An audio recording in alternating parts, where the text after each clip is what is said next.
ทุกคนฮู้บ่ว่าเป็นหยังสวนแห่งนี้จึงบ่มีพระสงฆ์คิดคลิปนี้มีคำตอบเนาะทุกคนก่อนอื่นบททุกคนต้องฮู้ก่อนว่าวัดเสียงควรถูกสร้างขึ้นในปีใดก็คือปี 1958 โดยปู่บุญเหลือ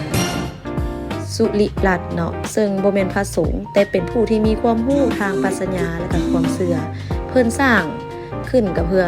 เป็นอุทยานที่รวมเอาทั้งพุทธศาสนา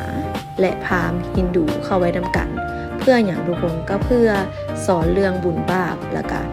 วัฏสงสารนั่นเอง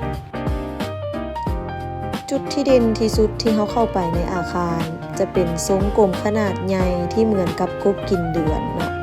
หน่วยฟักทองนั่นเองโดยมีทางเข้าไปก็คือเป็นปากอสูรภายในก็จะมี3สั้นลุ่มหมายถึงตัวแทนของนรกที่เต็มไปด้วยรูปปั้นสะท้อน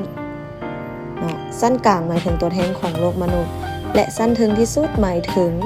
ตัวแทนของสวรรค์ที่เป็นจุดชมวิวที่งามที่สุดของสวนแห่งนี้เป็นจังไดทุกคนหลังจากที่เบิ่งวิดีโอของเฮาไปแล้วเนาะทุกคนหวังว่าทุกคนจะได้ความรู้เล็กน้อยจากวิดีโอนี้เด้อ thank you หลายๆนะจ๊ะที่เข้ามาเบิ่งบ๊ายบาย